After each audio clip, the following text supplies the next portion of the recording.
और भगवद आश्रित बहुत बेपरवाह और ऐसी वस्तु मिलती है जो किसी साधना से नहीं मिलती। पर यह हृदय का विषय होता है, वाणी का नहीं होता।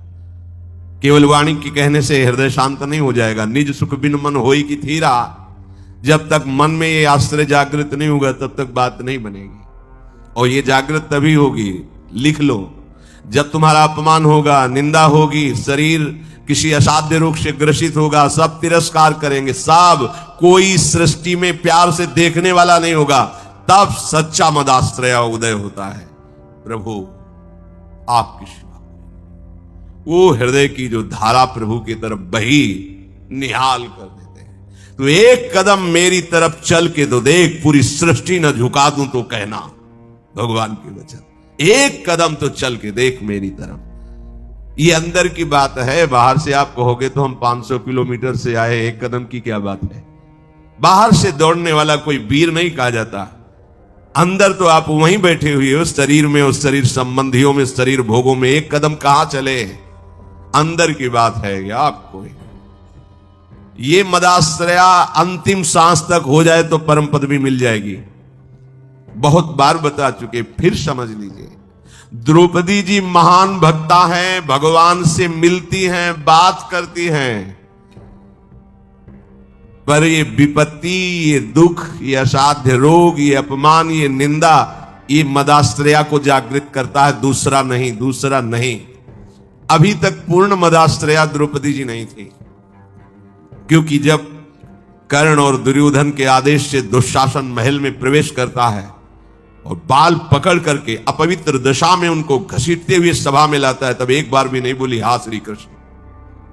क्यों? अंदर आश्रय है। ऐसे महावीर है कि अगर भीम गदा उठा ले तो त्रिभुवन में सामने उनके टिकने वाला वीर नहीं है। अर्जुन अगर गांडीव चढ़ा ले तो किसी को भी ललकार सकते हैं, भगवत शक्ति से संपन्न है। अगर युधिष्ठिर जी भाला उठा ले तो सामने कोई महावीर भी टिकने वाला नहीं। मेरे 5 पति हैं और सभा में परम धर्मात्मा भीष्म जी विराजमान है, जो महात्मा है।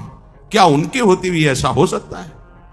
द्रोणाचार्य जी हैं, कृपाचार्य जी हैं, बड़े बड़े वीर बैठे। एक बार भी नहीं है कि मेरे श्री कृष्ण हैं। पढ़ के देख लो, व्यास भगवान द्वारा रचित महाभारत, उसका स्वाध्याय किया है पूर्व में।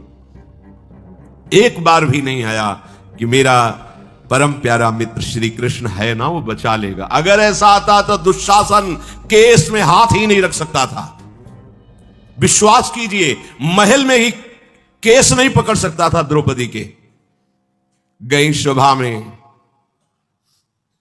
बड़ा उपहास कर रहा है कर्ण और दुर्योधन, गंदे शब्दों से बोल रहा है। नहीं बोलना चाहिए। ऐसी धर्मात्माओं की सभा में ऐसी महान देवी को ऐसे शब्द नहीं बोलने चाहिए। बड़े अपवित्र शब्द बोले। तब उनकी दृष्टि गई तो 5 पति सर झुकाए बैठे, कोई देख भी नहीं रहा है। कृपाचार्य, द्रोणाचार्य सदगुरु हैं, पिता की तरह हैं, कोई नहीं बोल रहा। भीष्म जी की तरफ देखा और कहा, मैं केवल इतना पूछना चाहती हूं कि क्या केवल महाराज युधिष्ठिर को अधिकार है मुझे हारने का? क्या यह धर्म है? अगर है तो आप केवल बोल दीजिए, मैं सब कुछ सह जाऊंगी। अगर धर्म नहीं तो मैं समर्थ हूं, हर एक को दंड देने में समर्थ हूं। कान में लग करके गांधारी जी ने बाद में कहा था धृतराष्ट्र जैसे कि होश में हो जा, पूरी सभा को भस्म करने की सामर्थ्य द्रौपदी रखती है, क्योंकि वो महान देवी कोई साधारण मां के गर्भ से पैदा हुई नहीं, यज्ञ से प्रकट हुई है। कहां कोई बात सुनने वाला? खींच रहा है दुशासन, 10,000 हाथियों का बल रखता है। द्रौपदी जी हाथ से पकड़े हुए साड़ी थक गई। सोचा क्या, अभी मदाश्रया नहीं जागृत हुआ, एक बार भी कृष्ण याद नहीं आए। दांत से पकड़ लिया।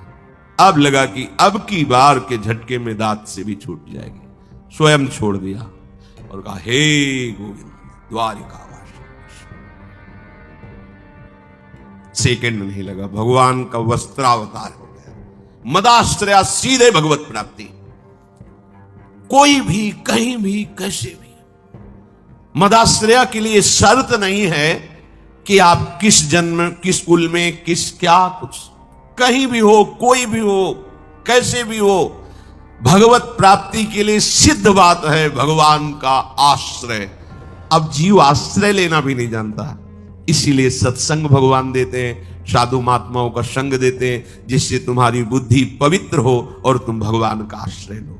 जो संत जन होते हैं वो मदाश्रया, भगवद आश्रय, ऐसे चमत्कार जीवन में प्रकट होते हैं जो भगवद आश्रित। तपस्या और साधन ये सब एक तरफ, ये बीच में ऐसे रकील खींचिए, एक तरफ मदाश्रया और एक तरफ जिस क्षण आश्रय लिया उसी क्षण से आपकी समानता करने वाला कोई नहीं रह गया। बार बार समझाने के लिए कहते हैं, जैसे बाली वैसे ही सुग्रीव, इतना भी अंतर नहीं, ना आचरण में ना बल में, किसी भी तरह समान भाई थे दोनों। और रूप भी बाली और सुग्रीव को खड़ा कर दे तो भगवान भी पहचानने में तभी माला पहनाया था भगवान ने। एकदम एक रूप, एक बल, एक स्वभाव, एक गुण, दोनों ऐसे भाई थे।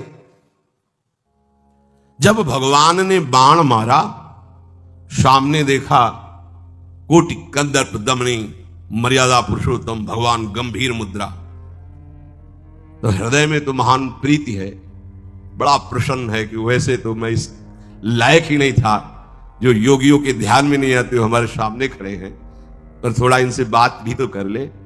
तो कहा, प्रभु सुन रखा है कि आप समदर्शी हो, फिर पर आज आपकी समदर्शिता दिखाई नहीं दे रही, पक्षपात दिखाई दे रहा है।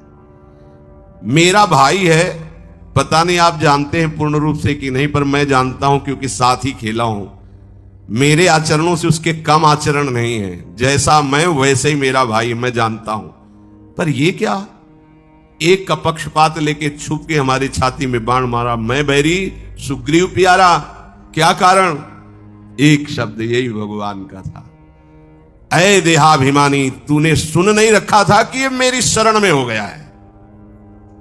अभी अभी हुआ है, कोई तपस्या नहीं, कोई साधना नहीं, और हुआ कैसे? महाभागवत हनुमान जी के द्वारा कराया गया। बस ये मदाश्रया शब्द बहुत बड़ा है, बहुत बड़ा, बस इसका परिचय नहीं मिल पाता है। ये कैसे हो ऐसा लगता है। हाँ, अब क्या करूं? तब साधन बताया जाता है, करो, क्योंकि तुम्हारा करने में राग है। जब करते करते हार जाओगे तब फिर यही शब्द बताया जाएगा, मदाश्रया हो जाओ।